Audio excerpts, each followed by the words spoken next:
کی پیروی کرو، اور اس کے علاوہ جو شیطان، جن اور انسان تمہارے ذہنوں میں کہانیاں ڈالتے ہیں ان کی پیروی مت کرو۔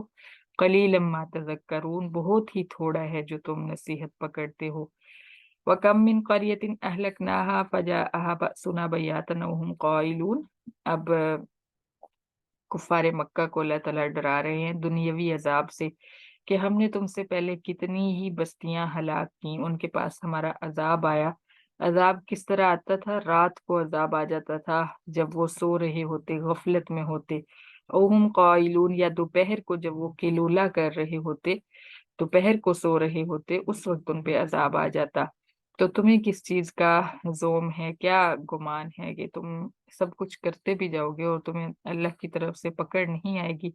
فما كان دعواهم إذ جاءهم بأسنا إلا أن قالوا إنا كنا ظالمين۔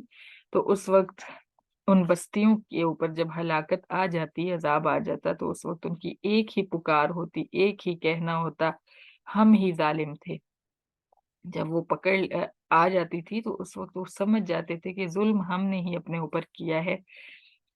تو تمہارا بھی یہی معاملہ ہوگا، تم پہ بھی جب پکڑ آئے گی تو تم بھی یہی کہو گے۔ لیکن ڈرانے کا مقصد یہ ہے کہ پہلے سے ہی سمجھ جاؤ، پہلے سے ہی باز آ جاؤ، عذاب کا انتظار نہ کرو۔ فَلَنَسْأَلَنَّ الَّذِينَ أُرْسِلَ إِلَيْهِمْ وَلَنَسْأَلَنَّ الْمُرْسَلِينَ۔ پھر آخرت کے عذاب سے اللہ تعالیٰ ڈرا رہے ہیں۔ پھر دنیا کے عذاب میں تو تباہی ہو جائے گی، کہانی یہاں پہ ہی ختم نہیں ہوگی، بلکہ آخرت میں پھر ہم دوبارہ سے تمہیں زندہ کریں گے، اور ہم رسولوں سے بھی پوچھیں گے اور ان امتوں سے بھی پوچھیں گے جن کی طرف رسولوں کو بھیجا گیا۔ دونوں کو کھڑا کر کے ہم سارا معاملہ سنیں گے، حالانکہ اللہ تعالیٰ جانتے ہیں کس نے کیا کیا، لیکن عدالت کے لیے، انصاف قائم کرنے کے لیے اللہ تعالیٰ گواہوں سے گواہی بھی لیں گے، اور اس کے بعد جو ہے معاملہ ہوگا۔ فَلَنَقُصَّنَّ عَلَيْهِمْ بِعِلْمٍ وَمَا كُنَّا غَائِبِينَ۔ پھر اللہ تعالیٰ یہی بات فرما رہے ہیں کہ ہم ان کے سامنے دلیل کے ساتھ سارے حالات بیان فرمائیں گے، اور ہم غیر حاضر نہیں ہیں، یعنی رسول گواہی دیں گے، پھر ہم خود بھی ان کے سامنے ساری جو فلم بنی تھی، جو مووی ہم نے تیار کی تھی ان کی زندگیوں کی، وہ ہم ان کے سامنے کھول کے رکھ دیں گے، اس کو دیکھیں گے، اور یہ دیکھ کے سمجھ جائیں گے کہ ہمارا تو ایک ایک پل ریکارڈ ہو رہا تھا۔ اور اللہ فرماتے ہیں کہ ہم غیر حاضر نہیں ہیں، ہم غائب نہیں ہیں کہ ہمیں پتہ نہیں کہ کون کیا کر رہا ہے۔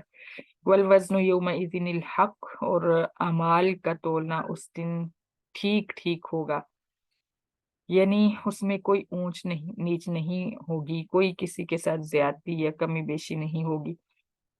فمن ثقلت موازینہ فاولئک هم المفلحون، لہٰذا جن کے نیکیوں کے اعمال بھاری ہوں گے وہ کامیاب ہو جائیں گے۔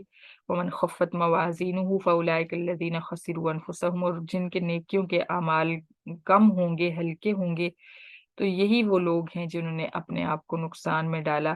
بما کانوا بآیاتنا یظلمون، اس وجہ سے کہ وہ ہماری آیات کی حق تلفی کیا کرتے تھے۔ یظلمون کا ویسے ظلم کرنا مطلب حق مارنا، حق تلفی کرتے تھے ہماری آیات کی۔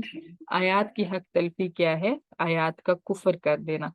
وَلَقَدْ مَكَّنَّاكُمْ فِي الْأَرْضِ وَجَعَلْنَا لَكُمْ فِيهَا مَعَائِشَ۔ پھر یہاں سے اب دلائل اللہ تعالیٰ دے رہے ہیں، جیسے جو ہم نے سٹارٹ میں بات کی نا کہ دلیل عقلی اس میں ہوں گی، تو اللہ تعالیٰ فرماتے ہیں کہ ہم نے تمہیں زمین میں ٹھکانہ دیا ہے، اور ہم نے تمہارے لیے اس زمین میں روزیاں بھی رکھی ہیں، یعنی یہ ذریعہ معاش جو ہے یہ ہم دیتے ہیں تمہیں، اور ہم ہی تمہیں پیدا کرتے ہیں، ہم ہی تمہیں گھر دیتے ہیں رہنے کے لیے۔ قلیلا ما تشکرون، لیکن تم اس کا شکر ادا نہیں کرتے۔ اللہ تعالیٰ ہمیں شکر کی توفیق دے۔ اور ناشکری کے متعلق حضرت عبداللہ بن عباس رضی اللہ تعالیٰ عنہ جو مفسر تھے، انہوں نے فرمایا ہے کہ سب سے بڑی ناشکری جو ہے وہ شرک ہے۔ توحید کو پہچاننے والا انسان اللہ تعالیٰ کا شکر گزار ہوتا ہے، اور مشرک جو ہوتا ہے وہ ناشکرا ہوتا ہے، کیونکہ وہ اللہ کی نعمتوں کو اوروں کے ساتھ منسوب کرتا ہے۔